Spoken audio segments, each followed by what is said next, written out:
What's up mga badino? So magandang araw, magandang tanghali, magandang gabi sa anong oras na panood ang video na ito mga badino. So into this video badi may dumating sa atin dito mga badi component classic, no? Panasonic mga badino. So pakita ko lang sa inyo mga badi. So bago ang lahat niyan, roll intro muna para parang pro.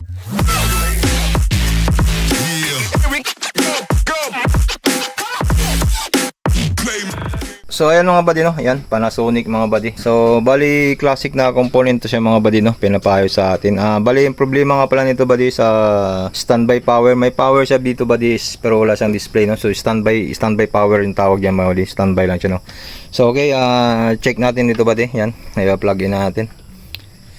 Yan. So yan buddy, umilaw siya mga buddy, oh, yung power niya. Pero pag i-press mo yan, wala siyang display, no? Wala. So yan. So wala siyang display mga buddy. So bali ano lang pala buddy ito buddy yung ano yan, tingnan mo, matagal tanggal lang. Tanggal lang yan. Bali apat na patong siya mga buddy, no. So matagal tanggal lang yan. Bali ito yung amplifier, tuner, CD deck, tapos tape deck. Yan, okay?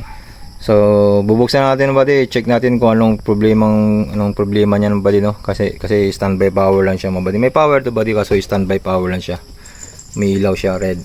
Yan, kaso wala siyang display kahit anong on mo dyan. So i-check natin mga buddy, no. Isa-isa natin check yan. Bali i-check lang natin ito buddy, itong ano lang sa taas. Kasi ito yung, andito yung power supply niya mga buddy dito. Okay, so time lapse lang tayo para mabilis, no. Okay.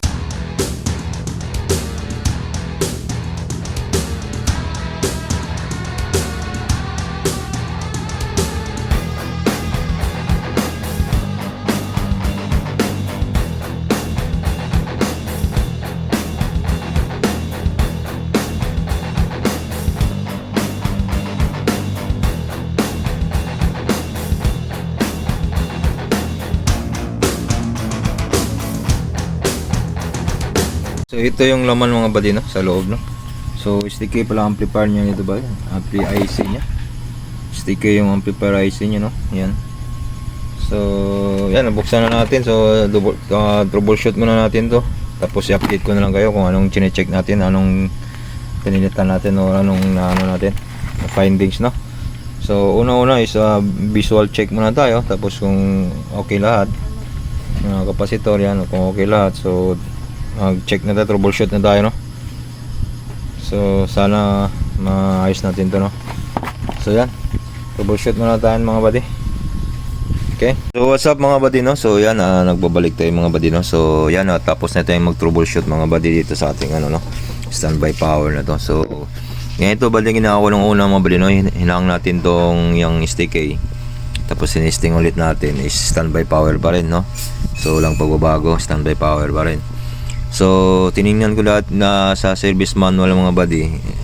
I found out buddy sa itong dalawang transistor dito, itong dalawang transistor dito, itong magkatabi na to is ano, yan ang standby protect niya mga buddy, no. Transistor standby ano niya, transistor niya, hindi lang makita, i-zoom lang yan. Yang Q571 at saka Q572, no. So okay naman siya mga buddy, based collector emitter na chine-check ko. So okay naman siya. Yung standby power pa rin mga buddy, no. So chine-check ko tong ano, kasi yung relay niya tumawad is hindi nagpipitik. Hindi siya nag-on yung relay. Pag hindi nag-on kasi yung relay mga buddy is walang supply dito sa filter niyan mga buddy, no. Ito, dalawa na to, kapasitor. So yan, hindi nagpipitik yung relay. So tiningnan ko yung feedback ng relay ito. Yung Q704 ito. So ang number pala niyan is C3112, no. C3112 ang number niya ng transistor na yan, no. So ito yung feedback dito sa ano, sa relay mga buddy, no. So yung chine-check ko to is nag-leak yung emitter collector niya. Emitter collector ba or base to emitter, no. So wala siyang supply dito, hindi ibig sabihin walang supply, wala siyang feedback dito, kaya hindi nagpipitik yung relay, no. So yan, pinalitan na natin yan, yung transistor na yan. Yun, nag-ano na siya mga buddy, no. So tingnan natin mga buddy. So nilagay ko na ulit, sinolda ko na yung sticker niya mga buddy. Yan, ipapower natin to, no. Lagay natin tong power cord niya. So yan mga buddy, no, nalagay natin yung power cord niya mga buddy. Yan. saksak na natin mga buddy, no? Ito, sasaksak na natin to para magkaalaman na. Yan. Tapos saksak natin ulit ito. So yan buddy, may supply na siya buddy, no? Yan ang ano, may supply na siya. So may ano na siya mga buddy, nagpipitik na yung relay niya, no? So tanggalin natin tong plug. Tingnan nyo mga buddy kung pitik na ito. Plug ko yun, nagpitik yung relay niya ito. Yung blue na yan, no? Yung relay ko ito eh. Yan. So nagpitik na siya, so okay, nagbibigay na siya. So may display na siya. Nung display pa yan buddy, ito dapat i-on pa natin yan, no? On natin yan. Ganun. So hindi siya mag-on mga buddy, no? Ka-display lang siya kasi may kasama pa siya dito, mga may wire sa likod. So ilagay natin yung wire sa likod para makakita natin talaga, at saka sound check natin at sana okay yung sticky niya, no? So okay, symbol mo natin dyan mga buddy, lagay natin dyan sa taas. Ito, lagay natin sa taas at i-check natin kung nasa sound sa. Okay? Okay buddy, no? So yan, connection na natin. Ayan, ito yung connection niya mga buddy. Ito nga pala sa amplifier, no? Tapos sa tuner, tape deck, CD deck, tape deck. Okay, bali apat yan siya mga buddy, no? So dito pakita ko sa inyo yung likod niya mga buddy, no? Yan, ito yung sa amplifier natin, papunta dito sa tuner. Tapos sa tuner naman papunta naman dito sa CD deck, papunta naman sa tape deck. Yan, ka-loop lang yan, no? Pag ganun, ka-loop. Okay, so nakakonect na siya. Lagyan natin ng soundbox yan, speaker yan, dalawa speaker yan dyan, no? Tapos nilagyan ko na ng auxiliary para ma-testing natin sa YouTube, no? Kasi sa FM, mga copyright tayo sa FM. So dito lang tayo sa auxiliary, no? Nakakonect. Yan, so nilagyan ko na rin ng fan. Yan, para may fan na rin siya kasi magta-sound check tayo, no? So yan, may fan na. So okay, i-check na natin to. So yan buddy, i-sound check natin to. Kunin natin yung iPad natin para dito natin i-connect yung auxiliary, no? Sa ating iPad. Saglit lang, kuha tayo ng wire para sa auxiliary. Ayan, turn on natin. So mag-YouTube tayo mga buddy. Dito ito, jump. So iuna natin yung component natin. So yan, may display na siya mga buddy, no? So ito yung sinasabi sa inyo mga buddy, hindi siya mag-on pag hindi siya mag-on, no? Pag hindi display pa kasi yan buddy. So ngayon mag-on na yan siya kasi nakakonect na yun sa likod, no? Nakakonect sa lahat. So yun na natin. Yan, pitik na yung relay. So umilaw na lahat siya mga buddy, no?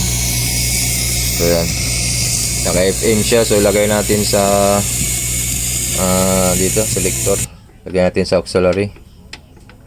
Yan, naka auxiliary na siya. So yan, umilaw na siya lahat, no? Yung tape, umilaw na. CD, umilaw na rin yan. Open close natin nga. Yan, nag-open close na siya. Naka-connect na kasi sa likod yan lahat, no? So gumagana naman yung disc, yung CD. Pero ano pa to mga buddy, no? Disc na to. Gumagana naman siya. So yung display, so naka-auxiliary na siya mga buddy. So i-on na natin, i-ano natin, play natin yung volume natin dito. Yan, tumunog na mga buddy, volume natin mga buddy, no? Sa mga boses nila. Yan,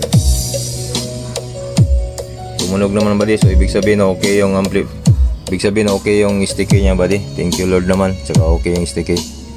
So yun yung problema, no? Yan,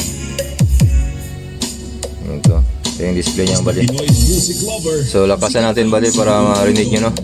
So lakasan natin yung sound check para marinig nyo mga buddy, no? Nang maayos, no? At saka ipagsuot na lang ng headset kung ano, para maganda yung ratings natin, no? So okay na ba lahat, no? So yan, sige, lakasan na natin.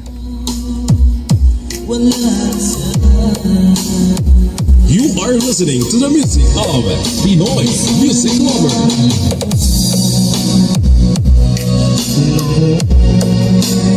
Ang inibig mo, hindi ko sana yun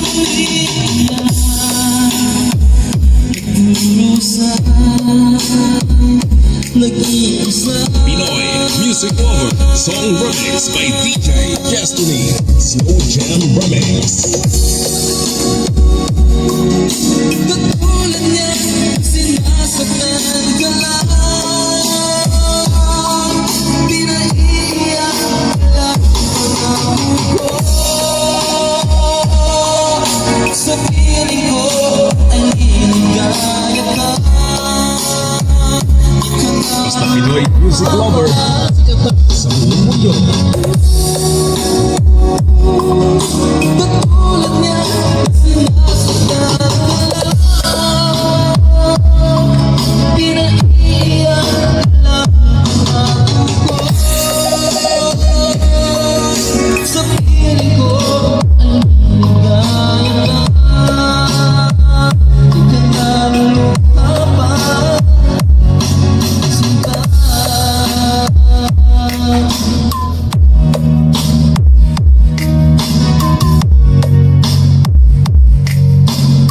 Pinoy I don't ever slow up, no I don't take shit. I got no love for the fakeness. If you wanna play tough and wanna hate this, I'll always show up. I don't ever slow up, no I don't take shit. I got no love for the fakeness. If you wanna play tough and wanna hate this, I'll always show up and make a statement. I don't ever slow up, no I don't take shit. I got no love for the fakeness. If you wanna play tough and wanna hate this, I'll always show up and make a statement. Everything I do so instinctive and so passionate. Every word I move so descriptive like an adjective. I got a vendetta against people who patented being negative when you should be getting after it.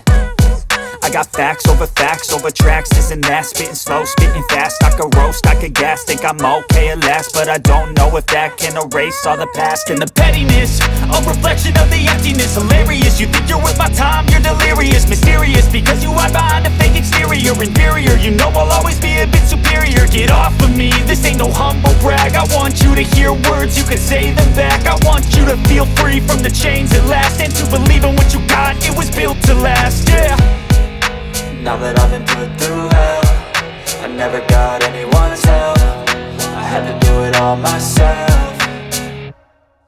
I don't ever slow up, no I don't take shit. I got no love for the fakeness. If you wanna play tough and wanna hate this, I'll always show up and make a statement. I don't ever slow up, no I don't take shit. I got no love for the fakeness. If you wanna play tough and wanna hate this, I'll always show up and make a statement. Gonna learn the consequence of being incompetent. Mental health is confidence, dreams and some honestness. I'm not here to save the day, that's for you to tell.